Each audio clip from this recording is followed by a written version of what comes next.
স্বাধীন করেছিলেন, দুঃখী মানুষের মুখে হাসি ফোটাবেন, মানুষের ক্ষুধার অন্ন যোগাবেন, সকল মৌলিক অধিকার নিশ্চিত করবেন। সেই বাংলাদেশে প্রতিনিয়ত এই ক্ষমতার লড়াই, একটা অশান্ত পরিবেশ। বাংলাদেশের মানুষের আর্থসামাজিক উন্নয়ন করবার জন্যই আমি এসেছিলাম এবং আমি তা করেছি। কই, আমরা নিজের জন্য তো কিছু করিনি।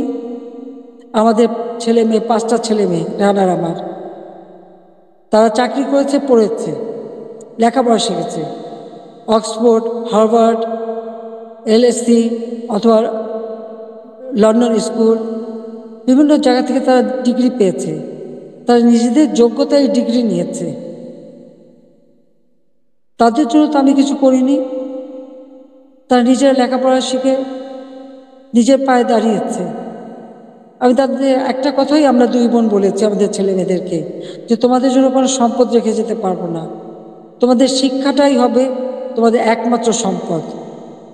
এবং তারা তাই করেছে, সেইভাবেই তারা লেখাপড়া শিখে সেইভাবেই জীবনযাপন করে। আমি তো আমার নিজের জন্য কিছু করতে যাইনি। একমাত্র 32 নম্বর বাড়িটা, সেটাও তো আমি জনগণকে দান করে দিয়েছি, আমরা 2 বোন। হ্যাঁ, জাতির পিতা পরিবারের নিরাপত্তা দেওয়ার জন্য একটা আইন করা হয়েছিল, সেই সূত্রে একটা বাড়ি রেহানাকে থাকতে দেওয়া হয়েছিল। আর আমার স্বামী, তিনিও চাকরিজীবী নিউক্লিয়ার সায়েন্টিস্ট ছিলেন, তার একটা বাড়ি 5 নম্বরে, যেটা জয়পুতুলের। আজকে সেই বাড়িও পুড়িয়ে দেওয়া হয়েছে, রেহানার বাড়িও লুট করা হয়েছে। আর গণভবন তো সরকারি, সেটা ভাঙা চোরা লুটপাট 2 হাতে লুট করা হয়েছে। এমনকি ডক্টর ইউনূস নিজেই ওখানে চলে গেছেন তার সমন্বয়দের সাথে নিয়ে, উপদেষ্টাদের সাথে নিয়ে, তিনিও বোধহয় লুটপাট করতে গিয়েছিলেন। আর 32 নম্বর, এটা তো আমরা কোনো ব্যক্তিগতভাবে ব্যবহার করিনি। মিউজিয়াম সারা বিশ্বের অনেক বড় বড় নেতারা এসেছেন, রাষ্ট্রপ্রধান এসেছেন, সরকার প্রধান এসেছেন, ওই বাড়ি ভিজিট করেছেন। আজকে সেই বাড়িটা ভেঙে ফেলা হচ্ছে কেন? বাড়িটার কি অপরাধ? ওই বাড়িটাকে কেন এত ভয়? আমি দেশের মানুষের কাছে আজকে বিচার চাই, আমি দেশের জনগণের কাছে বিচার চাই। বলুন আপনারা, আমি কি আপনাদের কিছুই করিনি? আমি কি আপনাদের অন্ন বস্ত্র বাসস্থান চিকিৎসার ব্যবস্থা করে দেইনি? আপনাদের ঘরে আলো জ্বালিনি? আপনাদের ছেলেমেয়ে লেখাপড়া শিক্ষার ব্যবস্থা করিনি? রাস্তাঘাট, পুল, ব্রিজ করে আপনাদের যোগাযোগের ব্যবস্থা, কর্মসংস্থান ব্যবস্থা করে দেয়নি? তাহলে কেন এই অপমান? কেন এই বাড়িটা ভাঙা হবে?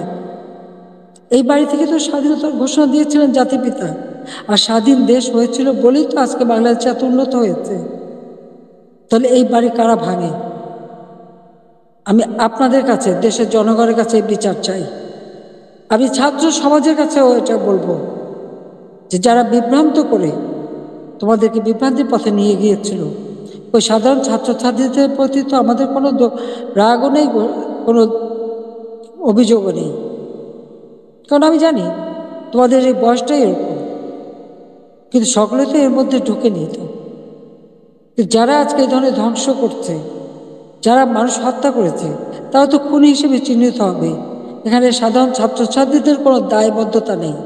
কাজে আমি মনে করি যে এর থেকে সাধারণ ছাত্রছাত্রীদের দূরে থাকা ভালো, এদের এই ধ্বংস যজ্ঞের জন্য অংশ না নেয়, বরং লেখাপড়ার পরিবেশ ফিরে আসুক, আরও উন্নত জীবন তোমরা পাও, আমি সেই দোয়াই করি। কিন্তু যে ইতিহাস আমাদের রক্তের অক্ষরে লেখা, সেই ইতিহাস ভুললে পরে নিজেদের অস্তিত্ব থাকবে না। সেই ইতিহাস ভুললে পরে আমরা বিশ্বে মাথা তুলে দাঁড়াতে পারবো না, চলতে পারবো না। 15ই আগস্টের পরে আমরা পারতাম না। খুনের জাতি হিসেবে পরিচিত ছিল এই দেশ, ভিক্ষার জাতি হিসেবে পরিচিত ছিল, প্রাকৃতিক দুর্যোগের দেশ হিসেবে পরিচিত ছিল। আমি সেখান থেকে বাংলাদেশকে উন্নত করে উন্নয়নের রোল মডেল হিসেবে সারা বিশ্বে বাংলাদেশের সম্মান নিয়ে এসেছিলাম।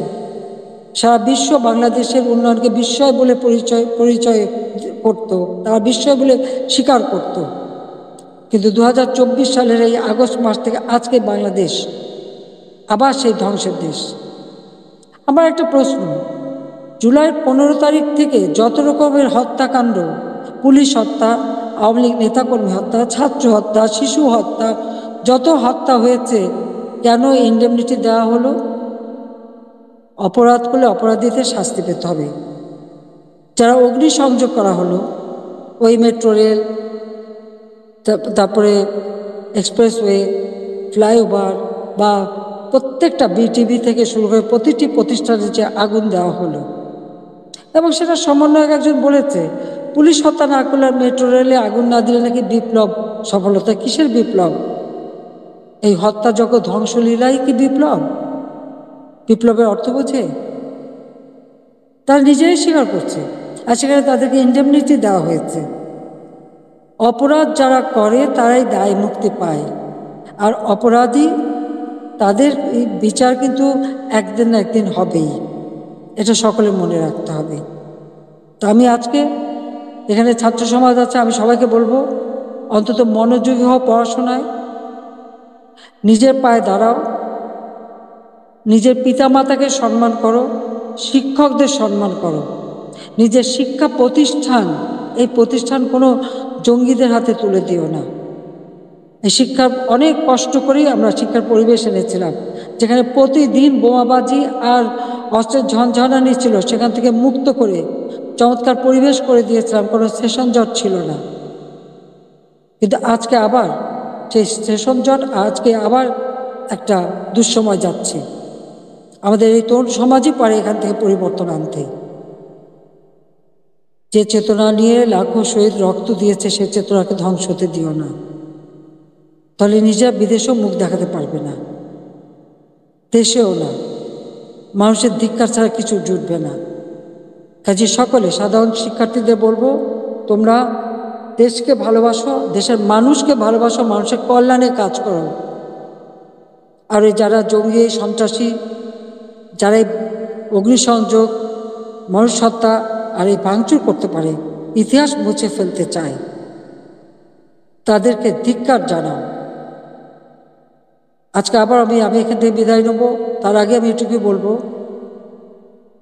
দেশের মানুষের কাছেই আমার জিজ্ঞাসা যে যারা মানুষ হত্যা করে, যারা ধ্বংসযজ্ঞ চালায়, তারা ফ্যাসিবাদী, না যারা মানুষের কল্যাণ করে, অন্ন বস্ত্র বাসস্থানের ব্যবস্থা করে, ঘরে ঘরে আলো জ্বালে, দেশের মানুষকে উন্নত জীবন দেয়, তারা ফ্যাসিবাদী? কারা স্বৈরাচার? এটা দেশের জনগণই বিচার করবেন।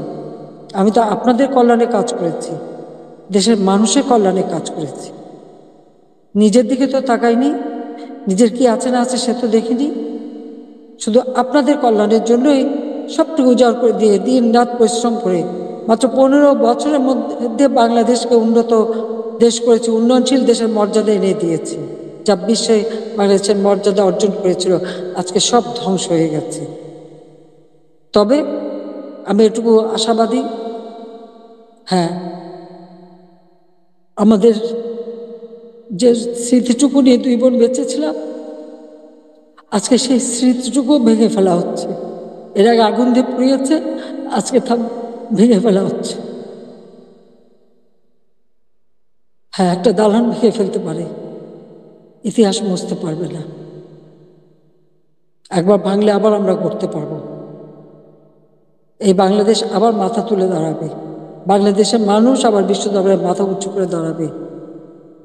আল্লাহ যখন বাঁচিয়ে রেখেছেন, তো নিশ্চয়ই আবার কিছু কাজ বাকি আছে, সেটুকু করার জন্য আল্লাহ বাঁচিয়ে রেখেছেন। নইলে বারবার কেন মৃত্যুর হাত থেকে বেঁচে আসবো? মানুষের দোয়া উপরে আল্লাহ রাব্বুল আলামিন ওই গ্রেনেড হামলা, গুলি, বোমা সব জায়গা থেকে তো আমাকে রক্ষা করে নিয়ে এসেছেন। এবারেও তো সেই একই অবস্থা। এবার তো একটাই লক্ষ্য ছিল, তার মেটিকুলাস ডিজাইনই ছিল ইউনূস সাহেবের আমাকে দুই বোনকে হত্যা করা। তারপরেও কিভাবে আল্লাহ আমাদেরকে রক্ষা করেছেন। কাজেই আবার বাংলাদেশ ফিরে আসবে, মুক্তিযুদ্ধের চেতনা গড়ে উঠবে। শহীদের রক্ত কখনো বৃথা যেতে পারে না, এটাই আমার কথা। আমি ছাত্রলীগকে ব্যান করেছে, ছাত্রকে ব্যান করার কোনো অধিকার নেই, কারণ ইউনূস সাহেবের ক্ষমতা দখল সম্পূর্ণ অবৈধ। অসাংবিধানিক, অস্ত্র অর্থের জোরে মানুষ খুন করে মানুষের লাশের উপর পাড়া দিয়ে সে ক্ষমতা এসেছে। এভাবে অন্যায় করে যারা ক্ষমতা আসে, এই ক্ষমতা কিছুদিন ভোগ করতে পারে, কারণ নিজে ট্যাক্স দেবে না, মানুষের উপর ট্যাক্সের বোঝা চাপাবে, ভ্যাট বসাবে, জনগণের ভাত দিতে পারবে না, পুলিশের পোশাক বদলায়, পাকিস্তানিদের পোশাকের সাথে মিলিয়ে পোশাক পরায়। কৃষক চাষ করতে পারে না, সার পায় না, সেচ পায় না, শ্রমিক কাজ পায় না, শ্রমিকদের বেকার করে দেয়, অথচ নিজের অর্থ সম্পদ ঠিকই আছে এবং অর্থ পাচার করা অব্যাহত রেখে দিয়েছে। কাজে এ অন্যায় আল্লাহ রাব্বুল আমিনও সইবে না। এবং বাংলাদেশের মানুষকেও বলবো, আপনারাও এই অন্যায়ের প্রতিবাদ করবেন, প্রতিরোধ গড়ে তুলবেন, বাংলাদেশকে এভাবে ধ্বংস হতে দেবেন না। আমি আছি আপনাদের পাশে, আমি যত দূরেই থাকি না কেন আমার মন আপনাদের সাথে আছে, আর আপনারা আমার মনের ভিতরে আছেন। বাংলার জনগণকে নিয়ে তো সব শোক ভুলেছিলাম, বাংলাদেশের মানুষকেই তো একটা নিজের পরিবার হিসেবে আমি নিয়েছিলাম, আর সেইভাবে নিজের ছেলে মেয়েকে স্নেহবঞ্চিত করেছি, কিন্তু আপনাদের জন্য দিন রাত পরিশ্রম করেছি। কাজে আমি আপনাদের কাছে বিচার চাই আর আপনাদের সহযোগিতা চাই, যে এই ধ্বংসযজ্ঞ থেকে যেন বাংলাদেশ মুক্তি পায়, এই দমবন্ধ করা পরিবেশ থেকে যেন বাংলাদেশের মানুষ মুক্তি পায়, বাংলাদেশের মানুষ যেন জীবনের নিরাপত্তা পায়, শান্তিতে চলতে পারে, সেটাই আমাদের কামনা, সেটাই আমরা চাই। কাজে আজকে যারা এই ধরনের দুর্বৃত্ত পরায়ণ করছে, এই দুর্বৃত্ত পরায়ণদের হাত থেকে, এই দুর্বৃত্তদের হাত থেকে দেশকে রক্ষা করতে হবে। তার জন্য সকলকেই ঘুরে দাঁড়াতে হবে, প্রতিরোধ গড়ে তুলতে হবে। আসুন সকলে মিলে আবার আমরা আমাদের দেশকে মুক্তিযুদ্ধের চেতনায় গড়ে তুলি। ইনশাল্লাহ 2041 সালের মধ্যে বাংলাদেশ ক্ষুধামুক্ত, দারিদ্র্যমুক্ত, উন্নত, সমৃদ্ধ, স্মার্ট বাংলাদেশ হিসেবে গড়ে উঠবে এবং সেটা আমরা করতে পারবো ইনশাল্লাহ। জয় বাংলা, জয় বঙ্গবন্ধু, বাংলাদেশ চিরজীবী হোক। ছাত্রলীগকে ধন্যবাদ আজকে এই সুযোগটা করে দেওয়ার জন্য। তোমরা ভালো থাকো, তোমাদের দোয়া করি, সেই সাথে সকল ছাত্র সমাজ, তাদের জন্য আমার দোয়া আশীর্বাদ রইল। সবাইকে আবার বলবো, মনোযোগ দিয়ে লেখাপড়া শেখো, দেশকে ভালোবাসো, দেশের মানুষকে ভালোবাসো, দেশের কল্যাণে কাজ করো। আমার দোয়া আশীর্বাদ সবসময় তোমাদের জন্য থাকবে। খোদা হাফেজ। জয় বাংলা, জয় বঙ্গবন্ধু।